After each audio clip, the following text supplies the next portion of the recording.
Dá-me força, Senhor, dá-me força, Senhor, pois eu quero segui-lo sempre após.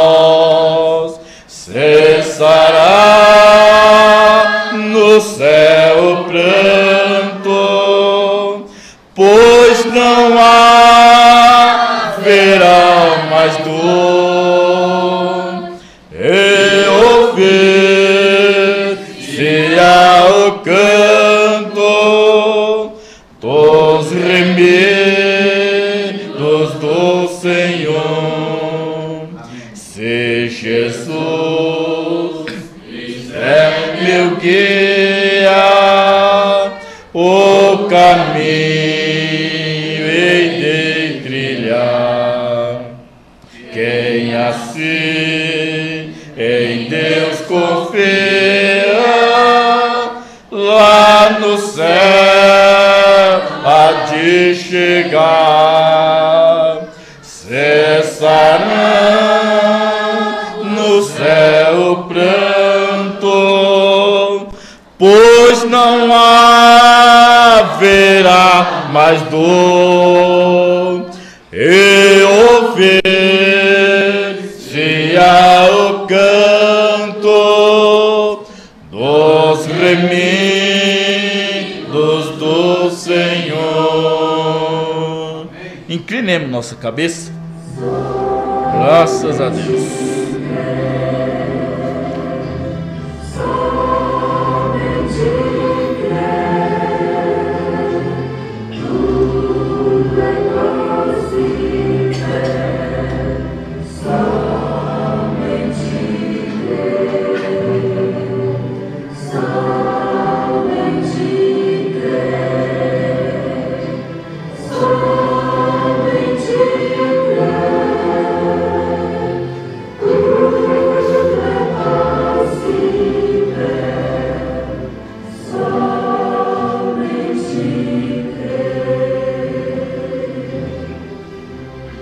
Senhor Deus, nosso eterno e soberano Pai, nós te damos graças, Pai bendito, por este momento que Tu tens nos dado nesse instante.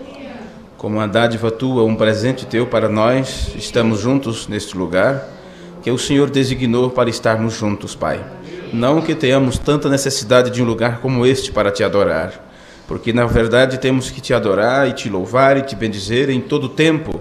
Quer deitando-se ou levantando-se, temos que estar meditando naquilo que é Teu, naquilo que é a Tua vontade. Mas se Tu disseste que seria bom estarmos congregados em um lugar para juntos termos comunhão uns com os outros e contemplar a compra do Teu sangue, os Teus filhos, então estamos agradecidos por Tu nos ter dado este lugar tão simples, onde nós podemos nos assentar e ouvir a Tua palavra. Muito obrigado por isto, Senhor. Então abençoa-nos com a Tua presença e que a Tua palavra venha de encontro às nossas necessidades mais profundas. Temos necessidade do Senhor. Estamos aqui como um povo necessitado, com problemas tanto físico como emocional, como espiritual, em todos os sentidos. Nosso corpo, alma e espírito necessita do Senhor. E nós nos entregamos sobre os Teus cuidados nesse instante, pedindo a Tua graça e a Tua ajuda, a Tua mão de compaixão e misericórdia. Oramos não só por nós, mas também por todos os nossos irmãos espalhados por esta terra, Senhor. Que eles sejam ajudados e agraciados por Ti. E agora, quando nos aproximamos da Tua palavra, que o Senhor ajude-nos a compreender aquilo que está escrito nas Escrituras e que o Senhor está cumprindo nesse tempo que estamos vivendo. No nome de nosso Senhor Jesus Cristo, aquele que vive e reina para sempre, nós oramos e Te pedimos estas bênçãos. Amém. Amém. Boa tarde. Eu quero agradecer a presença de cada um de vocês que vieram neste culto, agradecer a presença dos irmãos que estão nos ouvindo pela internet. Voltamos a transmitir, graças a Deus, depois de quase 12 dias ou até mais fora, no ar. E quero agradecer de coração àqueles que deram uma força, que fizeram tudo possível para que voltássemos a transmitir. E só Deus pode recompensar a cada um dos irmãos. Deus abençoe a cada um de vocês. Os irmãos que estão espalhados nos ouvindo pela internet, recebam o nosso abraço fraternal e não esqueçam de orar por nós. Nós vamos ler as Escrituras, vamos colocar de pé. Vamos ler no livro de Jeremias, capítulo 18. Jeremias, capítulo 18. Desde já. Pode.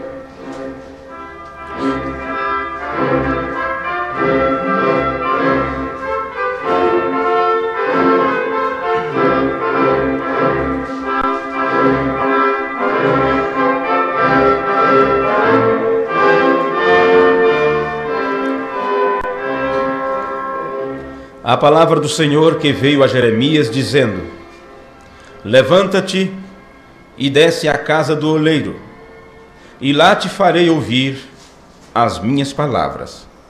E desci à casa do oleiro, e eis que ele estava fazendo a sua obra sobre as rodas. Como o vaso que ele fazia de barro, quebrou-se na mão do oleiro. Tornou a fazer dele outro vaso, conforme o que pareceu bem aos olhos do oleiro fazer. Amém. Senhor Jesus, temos lido este pequeno trecho, esta pequena porção da Tua Palavra, e te pedimos o nome de Jesus Cristo, que o Senhor vivifique isto em nossas vidas, que o nosso entendimento seja cada dia renovado pelo Senhor. Assim como a águia renova suas forças, que a Tua Palavra possa vivificar nossos corpos mortais e abatidos, começando por uma renovação do nosso entendimento, e que este entendimento desperte a nossa alma e nos faça acordar para a hora que nós estamos vivendo, que existe algo acontecendo neste tempo e que somente a Tua igreja toma conhecimento destas coisas. Por isso ela está desperta, aguardando todas as manifestações que Tu prometeste para esse tempo final. Enquanto as outras pessoas são apanhadas de surpresa, porque Tu vens a eles como ladrão na noite, mas para nós não existe essa surpresa, porque Tu prometeste na Tua palavra, e foi dito que tínhamos que ficar e tomar como firmeza as palavras dos profetas, porque como estrela que alumia na noite escura, isto aconteceria nos últimos dias, trazendo esclarecimento aos nossos corações. Te agradecemos por isto, Pai. Aceita a nossa gratidão, no nome de Jesus Cristo. Amém. Amém. Podeis sentar.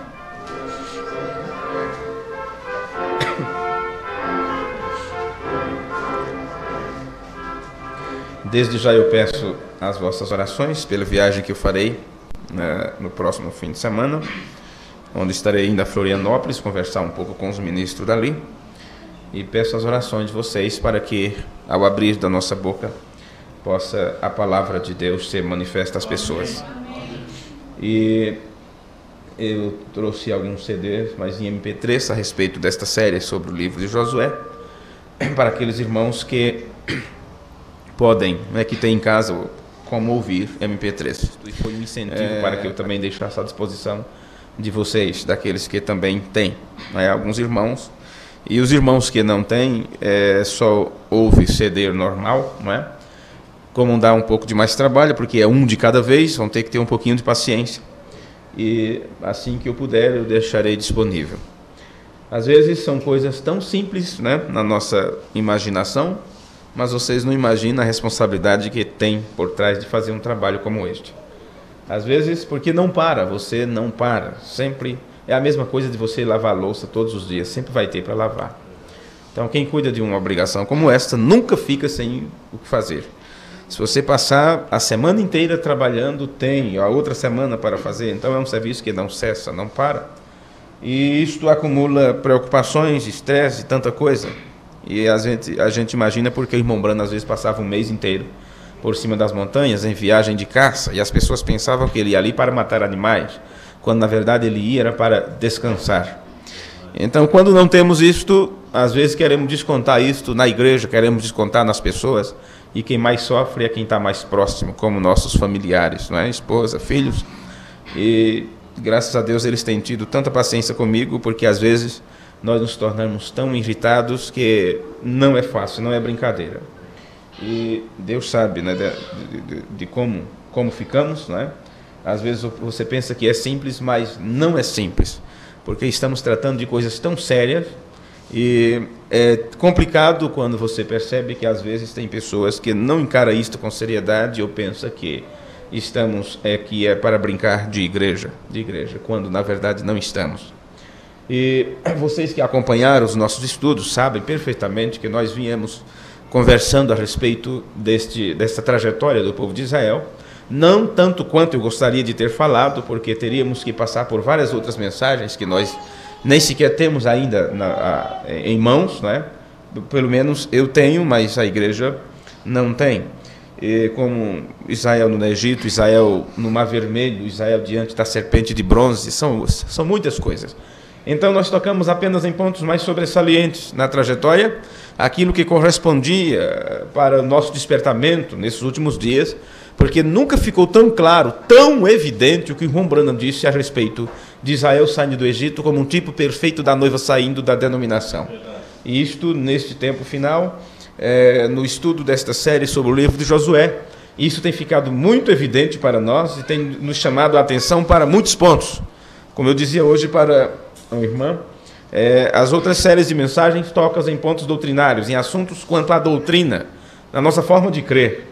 Mas esta última série que estamos entregando desde o mês de outubro, desde outubro passado, trata especificamente das nossas vidas, do nosso comportamento, da nossa maneira de viver. Uma vez que você tem a doutrina, então temos que estar preocupado com a nossa forma de viver, porque tem que ser de acordo com a doutrina.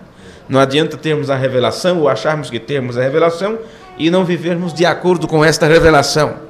Então, a trajetória trata-se disso. Depois que passou pelo deserto, chegou a um aprendizado constante e mais alto, então você tem que cruzar o Jordão para fazer morrer a si mesmo. E dali nós chegamos até a parte que entendemos que cruzar o Jordão e passar pelo Calvário é a mesma coisa, porque aquele que desceu ao Jordão, ele já se lavou como um sacrifício. E dali por diante ele estava à disposição do Pai, até que na cruz ele entregou sua vida. Então, isto foi o escudo que tivemos ultimamente, entre o Jordão e o Calvário, e depois, encarando o Calvário, vendo o Calvário cara a cara, porque aquilo é nosso, temos que entregar nossas vidas ali. E o irmão Branham disse na mensagem: Cristo, você tem que morrer ali com o seu cordeiro.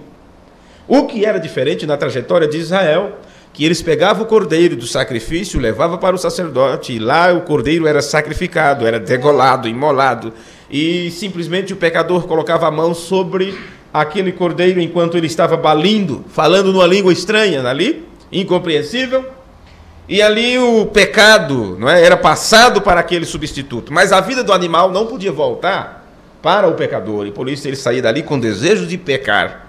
Mas quando se encara o Calvário, e agora não é só o cordeiro que morre, agora você também tem que morrer com o cordeiro, para que a vida do cordeiro passe a viver através de você.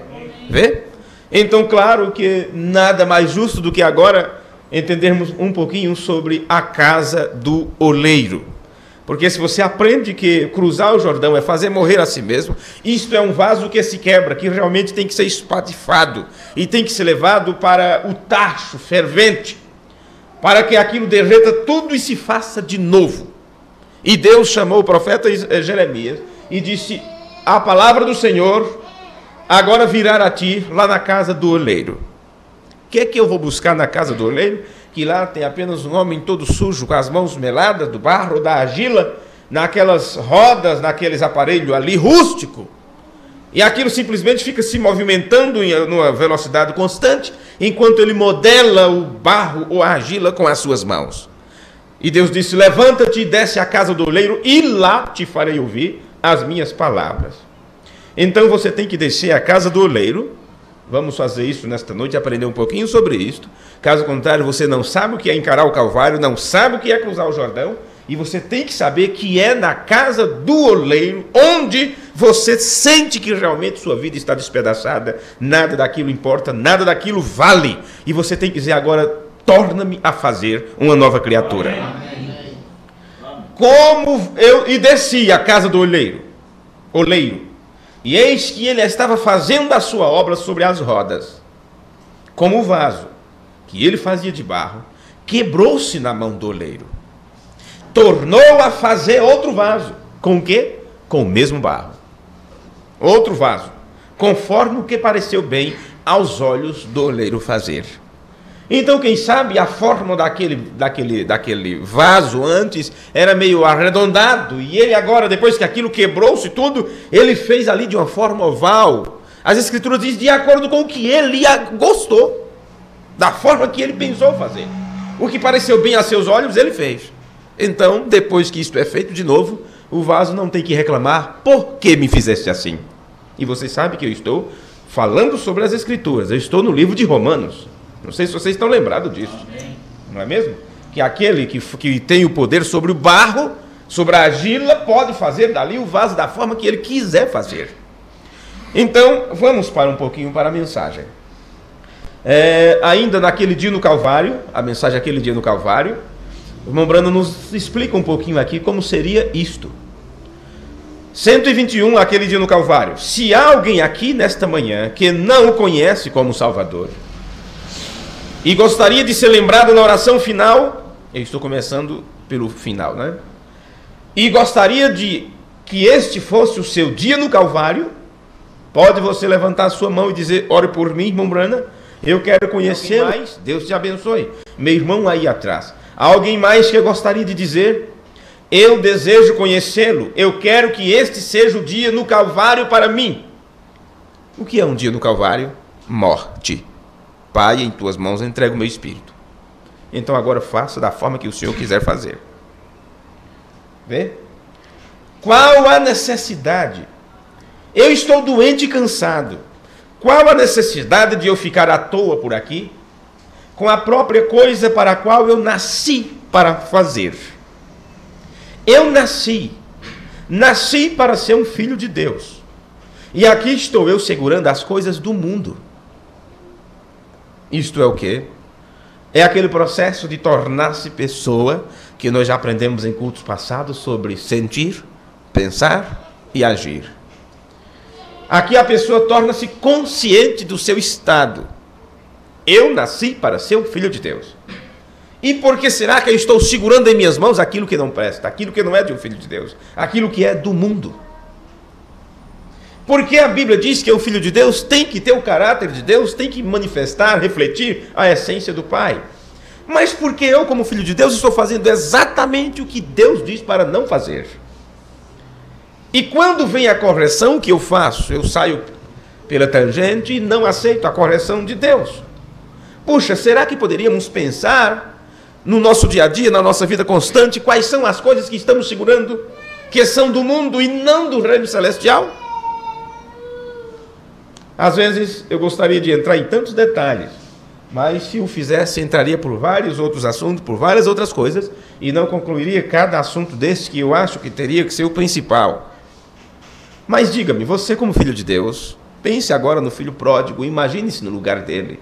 Ele era para estar na casa do pai, cuidando das coisas do pai, mas ele teve que passar por aquela experiência, por escolha própria, e ele foi comer bolotas de porco, que nós chamaríamos de lavagem de porcos, até se tornar consciente que aquele não era a melhor coisa a ser feita, que ele não tinha feito nada de bom.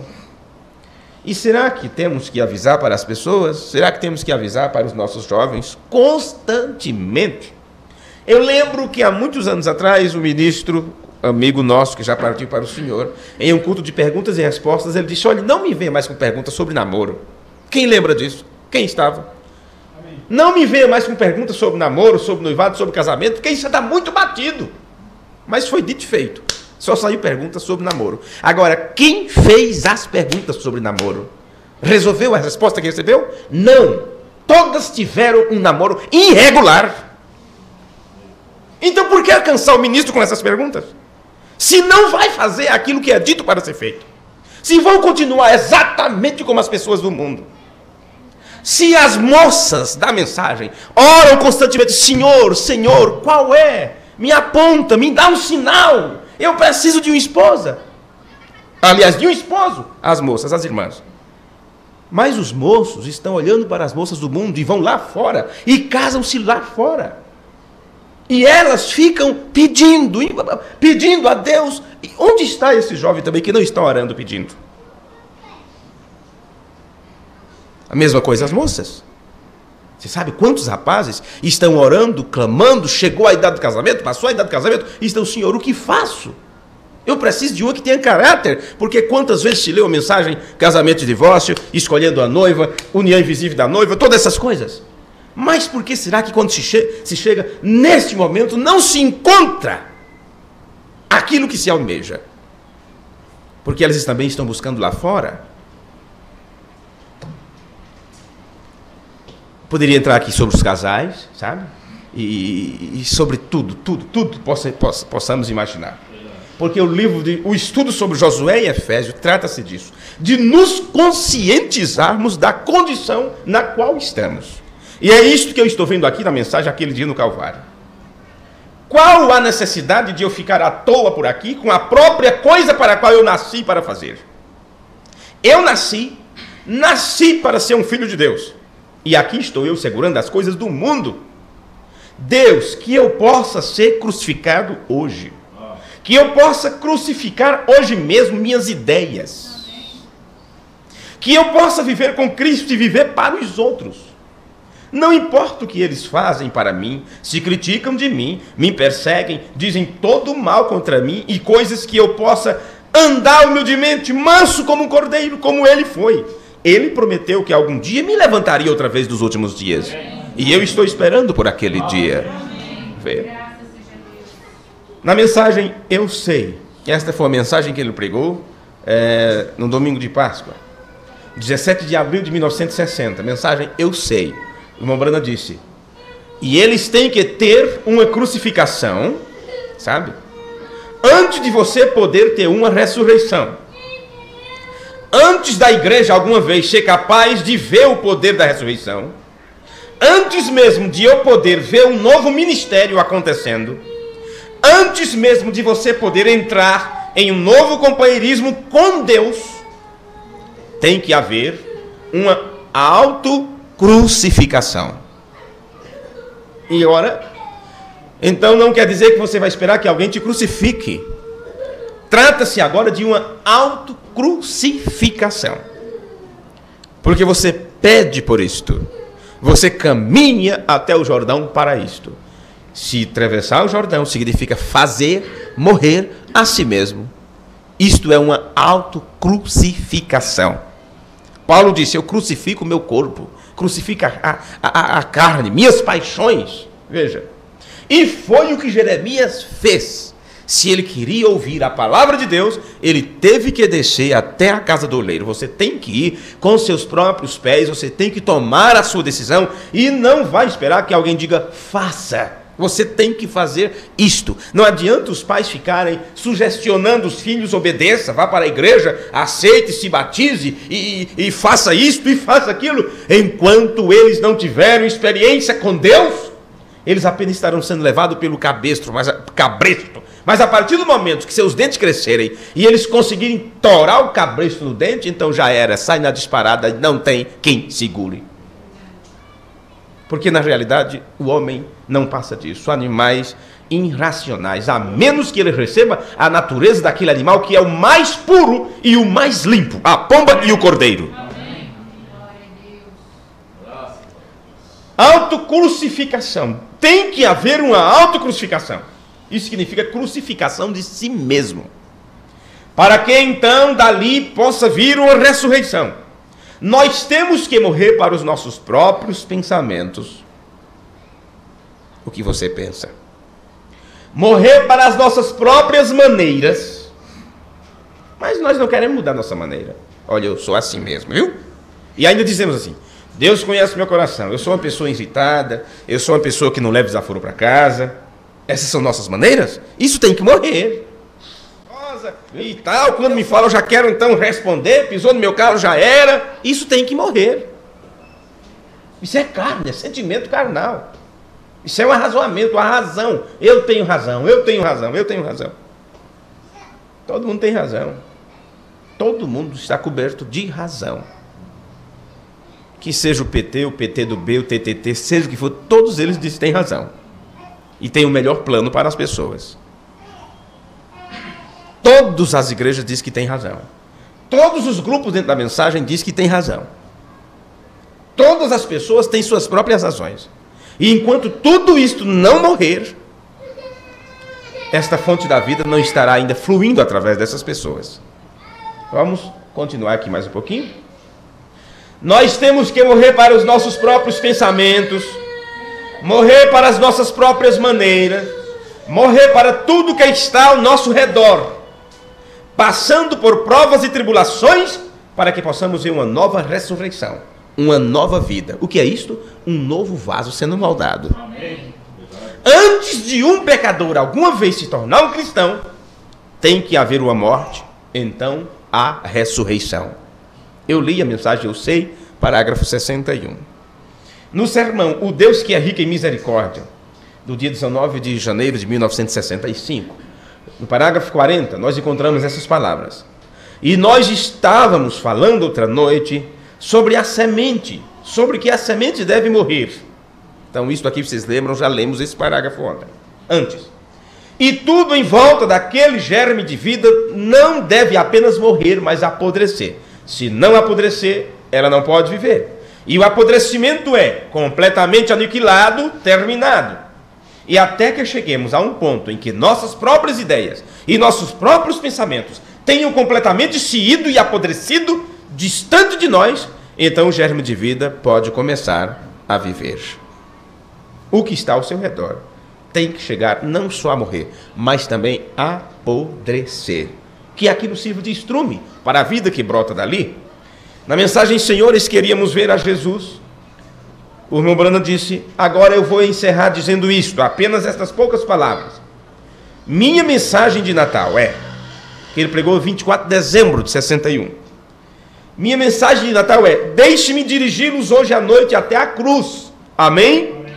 E você, o grão de trigo, caia em Cristo ali e morra. Ali você encontrará sua vida em sua palavra, sendo o mesmo ontem, hoje e eternamente. Que essa seja a minha mensagem de Natal para vocês. Eu não estou dirigindo a uma manjedoura, a um berço, a uma igreja, a uma denominação. Porém, senhores, queríamos ver a Jesus. Então eu o dirigirei a Ele. Ele o dirigirá à sua morte, enterro e ressurreição. E você deixa o seu próprio grão de trigo cair ali e ressurreição. E você deixa o seu próprio grão de trigo cair ali e deixa a sua palavra se tornar real em você. E você verá que Ele é o mesmo ontem, hoje e eternamente. Não é a palavra se tornar real para você. É ela se tornar real em você. A palavra de Deus tem que estar vivendo em nossas vidas.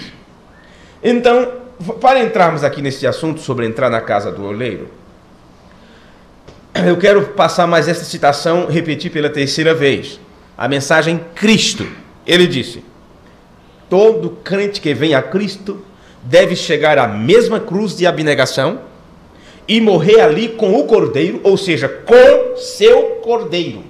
O que eu vos disse antes, eu estava repetindo o que ele disse nesta mensagem. Antes era o cordeiro que morria. O pecador colocava as mãos sobre o cordeiro enquanto ele estava balindo e o seu sangue esguinchando ali na bacia que era levada para o propiciatório. O irmão Brandon nos explica que a vida daquele cordeiro, por ser uma vida animal, não podia vir para o homem. Ele continuava com a sua mesma velha vida de pecado e saía dali com os mesmos desejos de pecar. A diferença é que quando o cordeiro real, que aqueles cordeiros animais era apenas a sombra, quando o real cordeiro de Deus foi sacrificado, e agora todos que aceitam aquele sacrifício pela fé, essas pessoas também devem morrer juntamente com ele. Paulo passou por essa experiência e disse que já tinha morrido. Eu morri, disse Paulo. A minha vida está escondida com Cristo. Eu morri e disse, não mais vivo eu, mas Cristo vive em mim. Por isso, o irmão Brandon chega a dizer em outra mensagem que estava com ele nas ruas da Galileia, estava com ele na entrada triunfal de Jerusalém, e estava com ele diante de Pilatos, estava com ele quando ele foi esbofeteado, e estava com ele quando ele estava pendurado na cruz, e também estava com ele na sepultura, e também estava com ele na ressurreição. Em todos os lugares, em todos os passos de Jesus, você estava sendo representado ali, porque aquilo foi para você também. Então ele disse, morra com seu cordeiro. Deve morrer a seus próprios pensamentos. Deve morrer a sua própria mentalidade. Só tome o que o Espírito diz em seu coração e logo você viva por Cristo. Pois bem, temos que então descer até onde está o oleiro para aprendermos alguma coisa. E nas mãos do oleiro, se ele não gosta do vaso, ele simplesmente o quebra para fazer outro. Então, quando Deus estiver quebrando algum de nós, moendo aos pedaços, não tente consertar, não tente arrumar, não, porque só ele quebra, só ele pode fazer de novo. Tem pessoas que vai consertar algo que está quebrado e termina fazendo arranjo e sobra um monte de peças. Sobra um monte de peça. É como o que aconteceu com a estátua da Aparecida, porque um estudante, creio que aqui de São Paulo, por volta dos anos 70, revoltado com aquilo lá, foi lá, pegou a imagem oficial, né? E estourou no chão em centenas de pedaços. Tiveram que contratar um artista plástica, é assim que chamam, né? Para consertar aquilo com esmalte, com material importado. E ela começou com as pinçazinhas, ajuntando e formando. E aí teve, não sei se foi 108 pedaços, não sei quantos. Caquinho que nela não conseguiu encaixar. Irmão Rubens, tem a foto do jornal, né? Disso. Então o que ela fez? Ela não encontrou onde encaixar aquelas peças, não deu mais certo. Então ela pegou as peças que sobrou, colocou dentro, né? Porque é oco aquilo, tapou e ajeitou com resina e todo ano aquilo passa por uma inspeção. Arrumar as unhas e tal, uma espanada e uma pintura e tudo isso. A imagem oficial que eles têm lá. Sobrou peças e essas peças estão dentro, balançando para lá e para cá. E nos lugares das peças quebradas que não teve jeito dela arrumar, colocou resina e outro material lá. O oleiro não faz desse jeito. Viu? O oleiro não faz desse jeito. Não fica peça faltando ou sobrando. Agora, se você no mundo adquirir qualquer coisa que não é dele, que não é próprio de um cristão, a palavra trabalha para isso, para cortar e tirar fora. Porque Deus não aceitará nada acrescentado ao seu reino. Só aquilo que veio dele. Só o que veio de Deus poderá voltar para Deus. Por isso é importante entendermos isso, de ir ao Jordão, entregar o Espírito, entregar a sua vida no Calvário, porque disso se trata, ir até a casa do oleiro. É a única forma de Deus falar com você, de Deus então trabalhar através de você. Na mensagem Testemunha pela gravação A Voz de Deus, parágrafo 56, irmão Branham disse: é por esta razão, esta noite, que muitos cristãos não têm a vitória. Não têm a vitória. Se não tem a vitória, significa o quê? Perde na batalha. Quem perde na batalha é o quê? Um derrotado. Então você vê muitos com a cara lá embaixo, com o queixo lá embaixo, derrotado, sem vitória. Observe. É por esta razão, esta noite, que muitos cristãos não têm a vitória. É porque seus pecados os separaram das bênçãos. Separados, sozinhos, em um lugar deserto. Então, está ainda naquela trajetória, não é isso? Em dons temporais ainda. Almejando a terra da promessa. Estou livre do Egito, mas não fica nem no Egito, nem em Canaã. Cuidado para não morrer no deserto, porque veja só isso aqui. Seus pecados os separaram das bênçãos, separados, sozinhos, em um lugar deserto. E nossos corações estão pendurados no salgueiro chorão, porque não podemos regozijar com os hinos da igreja. Recordo há muito tempo atrás, quando vínhamos aqui, tocavam Chegando à Cruz no piano. Mas hoje em dia, quem quer cantar mais estes hinos tradicionais? Estes hinos tradicionais, tem igreja que matou estes hinos. Pisou de pé nesses hinos. E colocaram o rock, o samba, tanta coisa dentro da igreja para poder alegrar as pessoas, alegrar os jovens. É rap ou rap, eu não sei como é que é isso, não. Rap, não é? E é tanta coisa dentro das igrejas. E vocês acham que o diabo, depois de ter tomado conta das denominações, não ia também namorar Sara? Não ia namorar as igrejas da mensagem? É claro que todos os ataques dele agora é para o povo da mensagem. Então você encontra lugares que já não se cantam mais os hinos tradicionais, que falam de Sião, que falam do sangue, que falam da glória eterna. Vê? Colocaram tudo quanto é de ritmo alucinante, porque ali está cheio de cabritos querendo pular, querendo ser entretidos. Mas onde tem a palavra, as ovelhas gostam de estar ali para se alimentar da palavra. Essa é a diferença. Recordo, diz o irmão Branham, parágrafo 57 da mensagem Testemunhas. Recordo há muito tempo atrás, quando vínhamos aqui, tocavam Chegando à Cruz no piano. Quando o sino tocava, a sinetezinha, e entravam, quase não havia um olho seco na igreja. O que é que eles tinham visto? Apenas o piano tocando, Chegando à Cruz. Porque eles eram embalados por este som de um hino tão espiritual, que falava do crente chegando até ao pé da cruz, como a história do peregrino. Se alguém aqui conhece, alguns sim. Quando se leva todo o fardo de pecado, toda uma vida de miséria, de angústia, de desespero, se leva até a cruz e entrega aquilo, se entrega junto com aquilo, diz: Senhor, faça-me de novo, deixa-me morrer aqui ao pé da cruz, que eu possa sair daqui uma nova criatura. Então o que acontecia com a igreja? Quase não havia um olho seco na igreja, todos chorando, suave e brandamente. Eu simplesmente gosto do modo antiquado. Então, senhores pregadores, que tipo de espírito foi este que vos inspirou a sair do modo antiquado, a sair dos hinos tradicionais e começar a alegrar a juventude com esses ritmos alucinantes para balançarem suas carnes? E por isso suas igrejas estão lotadas e cheias. Eu simplesmente gosto do modo antiquado, suave, dócil. O poder do Espírito Santo rompia. Antes de fazermos qualquer progresso, temos que nos quebrar primeiro. Mas quem quer ser quebrado? Você sabe, como oleiro, o profeta estava indo até a casa do oleiro para ser quebrado. Veja aqui a aplicação que o Mombrando está nos mostrando. Lá em Jeremias diz: vai à casa do oleiro que lá eu falarei contigo. O que é que o profeta viu lá? Um vaso sendo feito, quebrado, sendo feito de novo. O que isto representa? Olha o que o Mombrando está nos dizendo aqui. O profeta estava indo até a casa do oleiro para ser quebrado, para ser feito de novo. Então, quando você vem para a igreja e escuta esses ensinamentos sobre Sião, sobre Canaã, sobre o que representa e tudo, não tenha isso apenas como algo mental, como um conhecimento. É algo que tem que estar acontecendo em realidade nas nossas vidas. Foi para isto que o profeta foi levado até a casa do oleiro. Para ele mesmo, o profeta, ser quebrado e ser feito de novo. Por que Jeremias?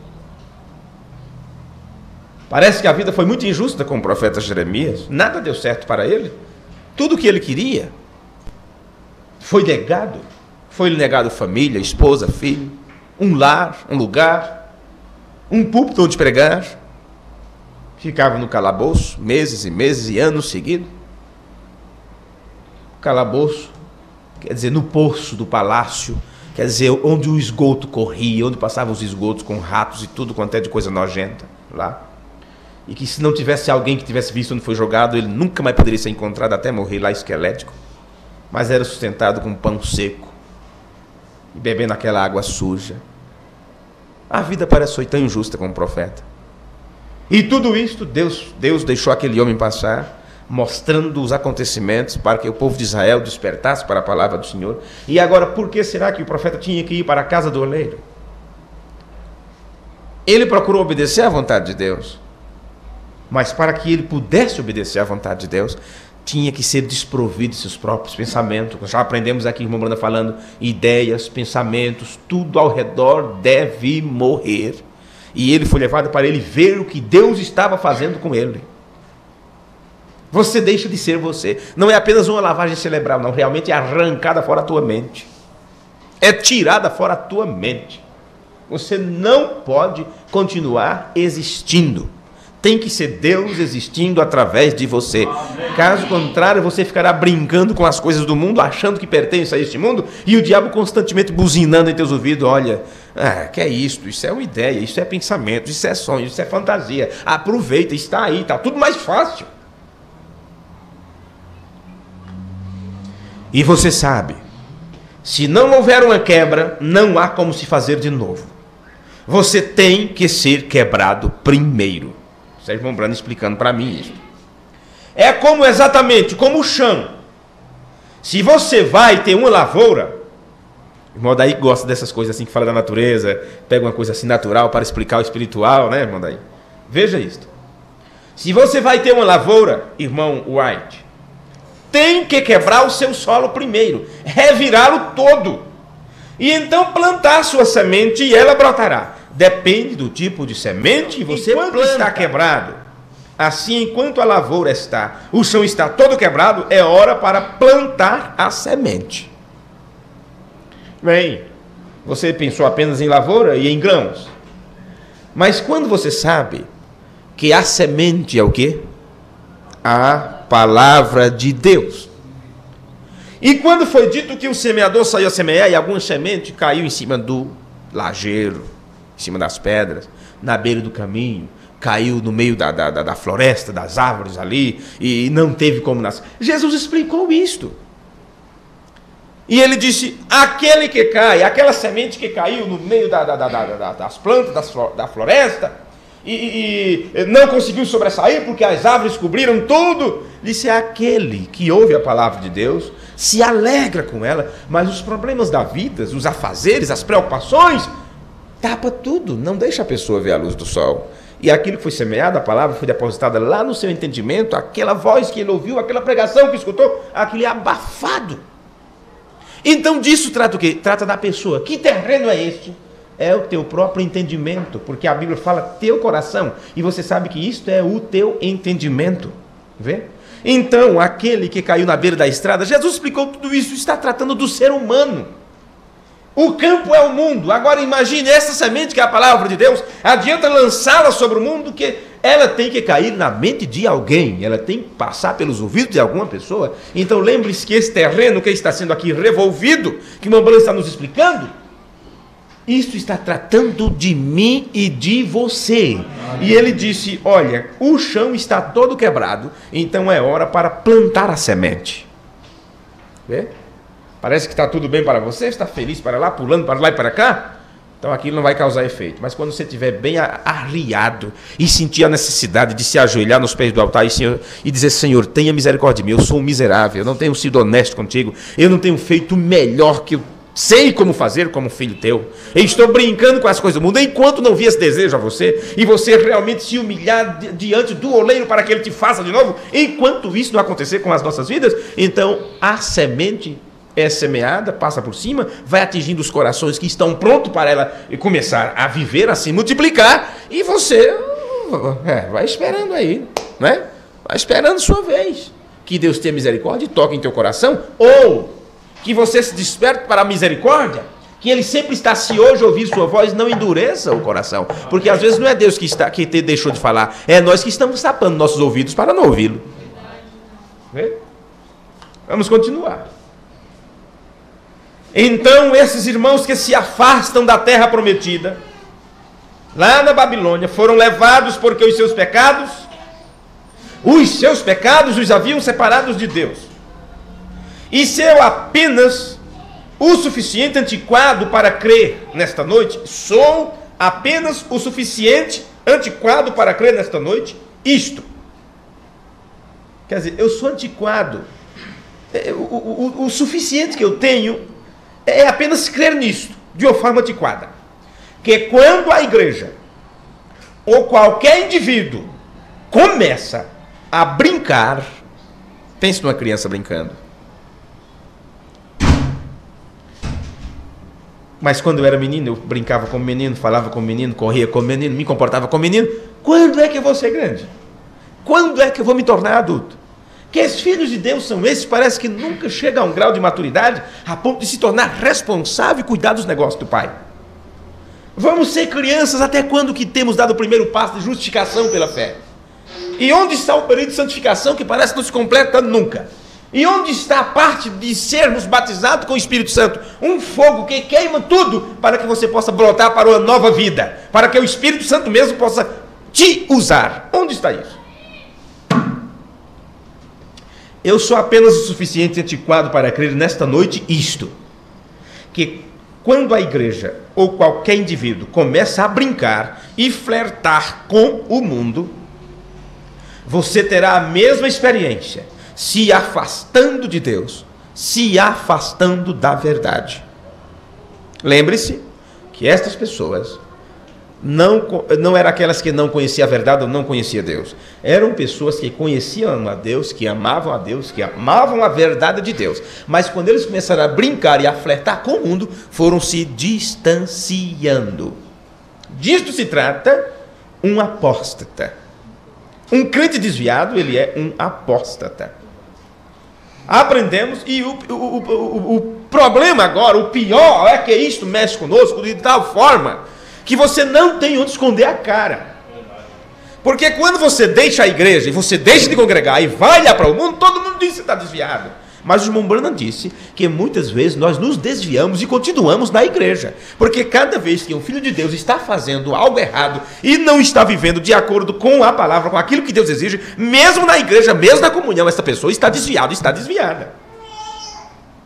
A coisa é séria, meu Deus do céu. A coisa é séria demais.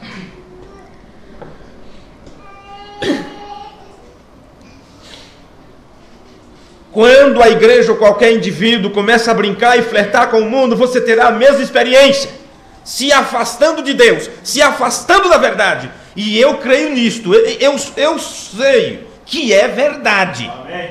Tenho estado no ministério agora há 20 anos e já vi toda sorte e espécie diferente de gente pelo mundo. Mas eu lhes digo, amigos, pode que olhem com desprezo, mas eu gosto de uma reunião antiquada de quebrantamento. Quebrantamento. Pessoas dizem, Senhor, eu quero descer à casa do oleiro. Me quebra e faz de novo.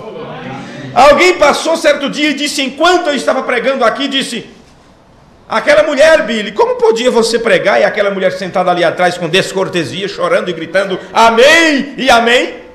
Irmão Branham pregando e um homem passou pela frente da igreja e conhecia o irmão Branham, depois chegou para ele e disse, como você pode suportar aquilo? Você pregando e a mulher lá se comportando de uma forma e chorando para lá e para cá e gritando amém? Eu disse, talvez tenha sido muito por causa disso que eu estava pregando. Certo? Sim. Eu disse, se ela... Bem, disse ele, isso quase acabaria comigo se eu estivesse tentando falar e alguém se comportando desse modo. Eu disse, aquilo não me atrapalhava, irmão, aquilo me animava a pregar. Ele disse, era ela uma pecadora terrível ou algo assim? Que a mulher estava descabelada, meu Deus do céu. Aos gritos, aos prantos, enquanto o irmão Branham pregava. Mas me diga, o que acontece? Era uma pecadora terrível ou algo assim? Eu disse, não. Ela era uma cristã cheia do Espírito Santo. Amém.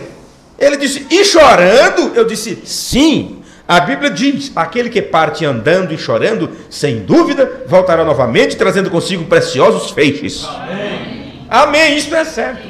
Aquele que parte semeando, vejam, e semeando lágrimas, sem dúvida voltará novamente, trazendo consigo preciosos feixes, regozijando enquanto volta, colocando as primeiras coisas em primeiro lugar, quebrantando, regozijando. Amém.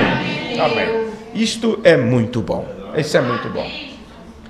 Bem, no livro de Impressões, na página 54, em inglês, o irmão Branham diz, sabem vocês o que a igreja necessita hoje?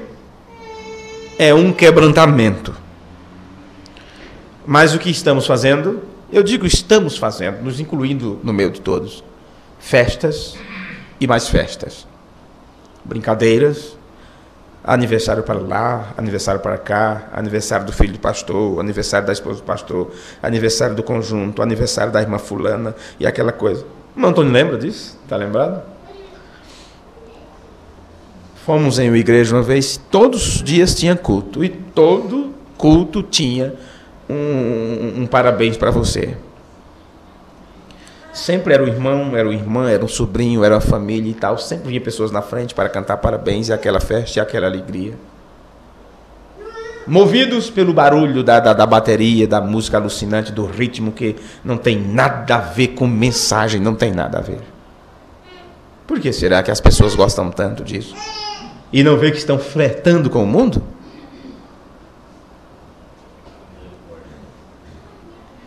O que a igreja necessita hoje é um quebrantamento. Necessitamos ir à casa do oleiro. Vê? Mensagem, o livro de Impressões. Ou de Citações.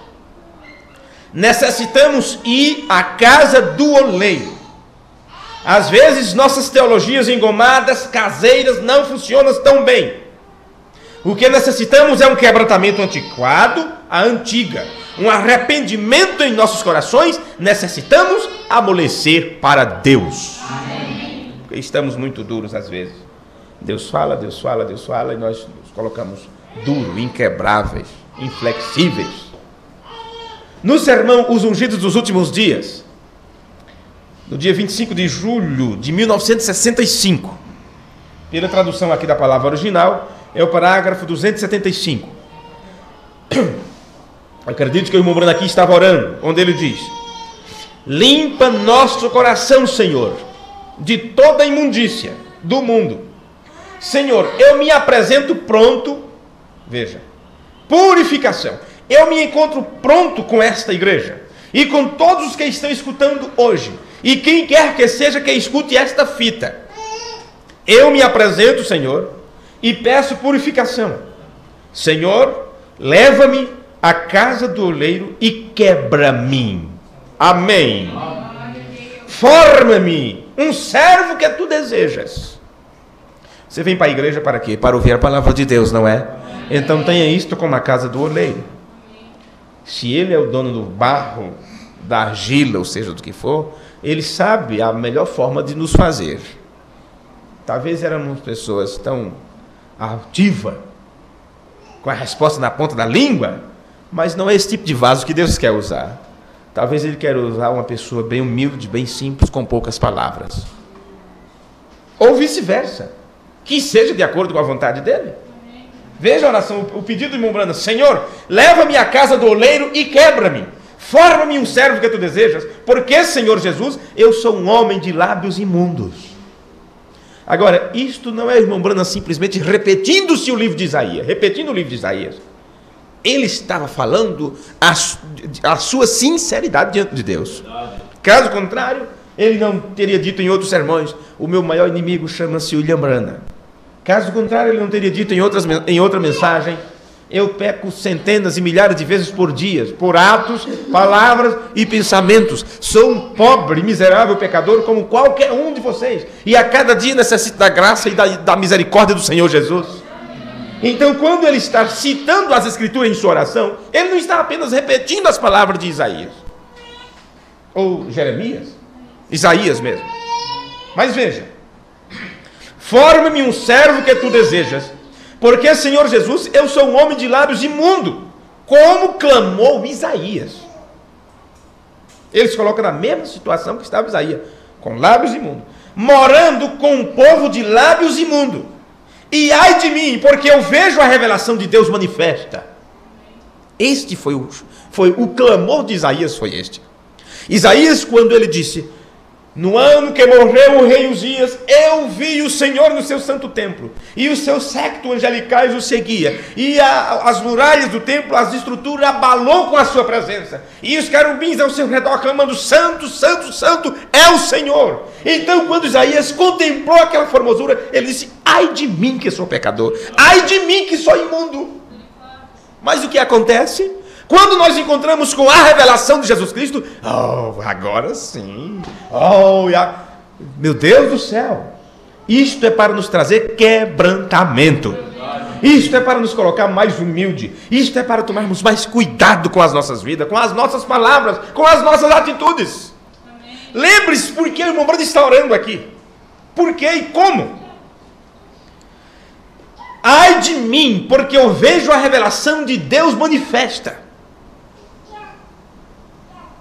Como Isaías viu os anjos no templo, eu vejo o fim, Senhor. E ai de mim e minha família, ai de mim e meu povo. Ó Deus eterno, tem misericórdia de nós. Amém. Eu oro por mim mesmo e pelo povo. Não deixes que pereçamos com aqueles que não creem, mas que possamos viver com os crentes. Amém. Na mensagem, Paulo, um prisioneiro de Cristo, ele disse: você realmente quer dizer isto?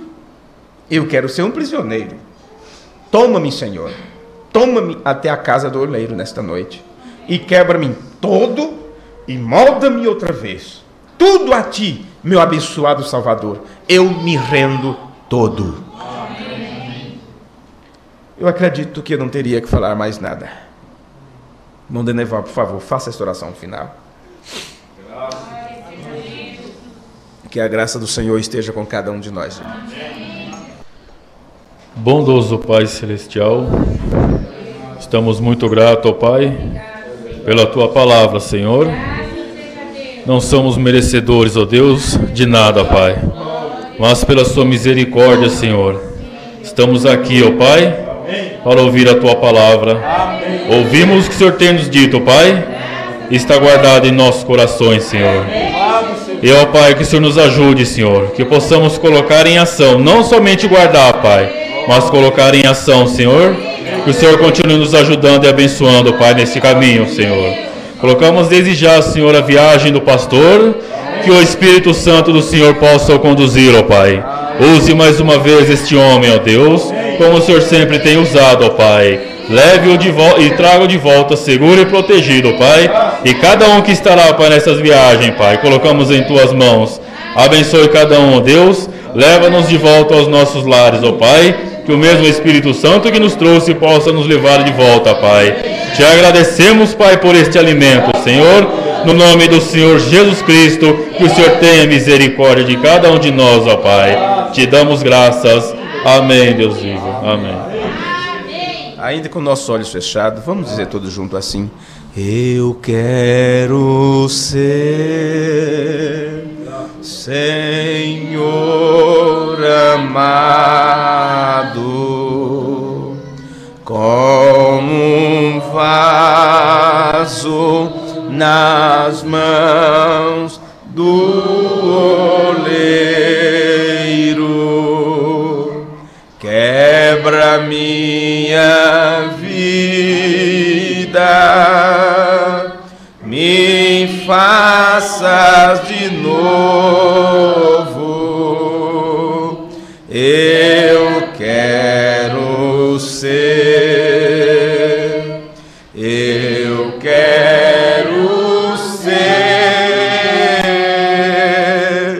um vaso novo. Deus os abençoe, abençoe um ao outro e até nos encontrarmos outra vez. Deus os guarde. Aleluia. Glória a Deus.